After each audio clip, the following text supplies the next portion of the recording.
Daghang salamat ug anian na sab kita sa atong kinaham nga health guide.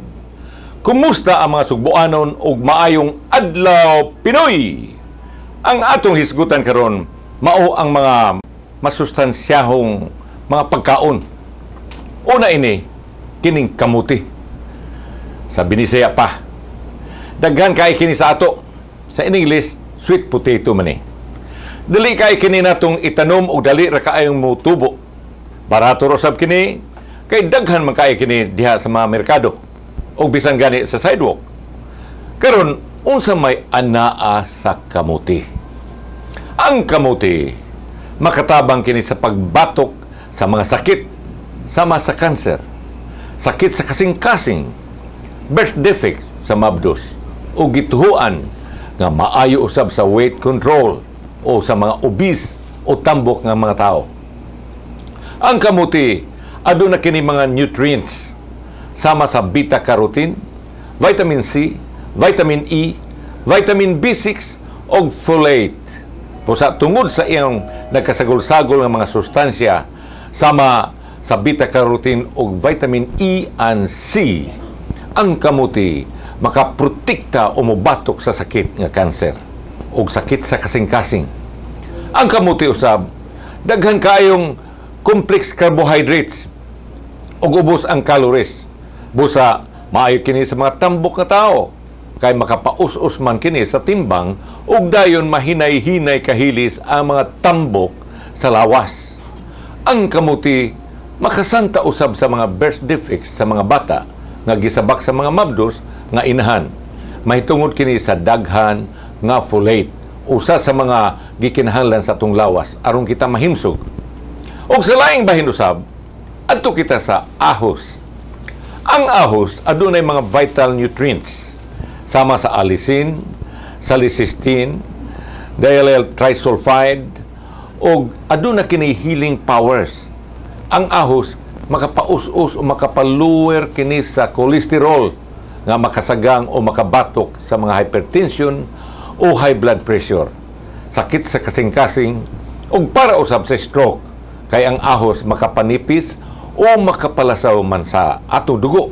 Masayo na lamang sa atong dugo sa paglusot-lusot o ago sa mga gagmay kaay nga blood vessel nga maoy mo supply ngadto sa atong kasing-kasing, utok o sa tibok natong kalawasan.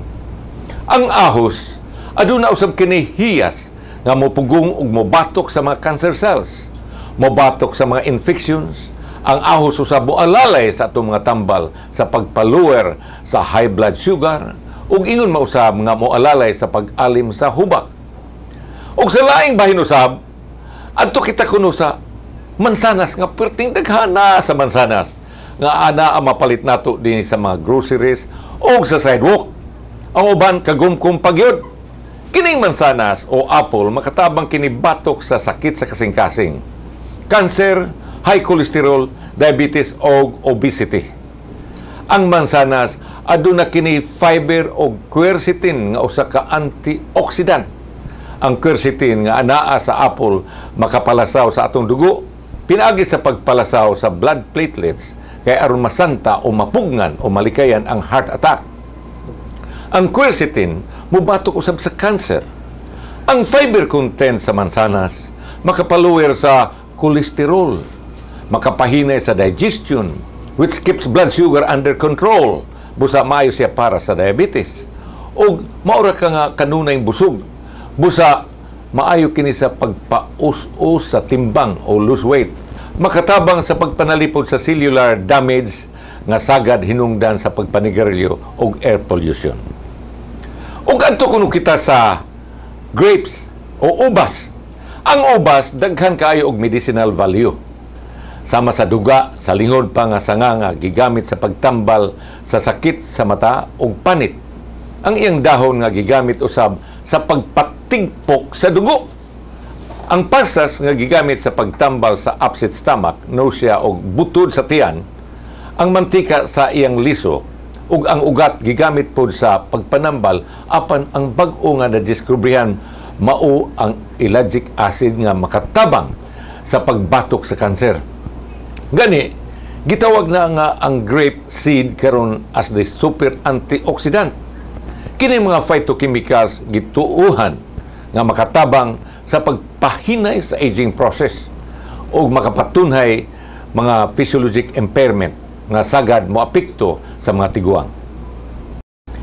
Binaw din na kita kuto mga higala og ang atong balaanong kasulatan karong adlaw magagikan sa libro sa Filipos chapter 4 verse 19 nga nag-ingon, ug ang akong Dios nagsangkap sa tanan ninyong gikinahanglan o kini mga higala kanindot mubo ra kaayo atong Filipos apan nindot kaayo.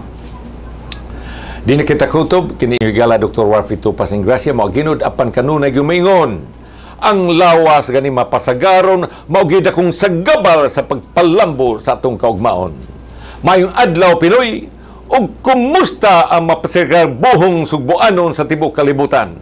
Okay, alright.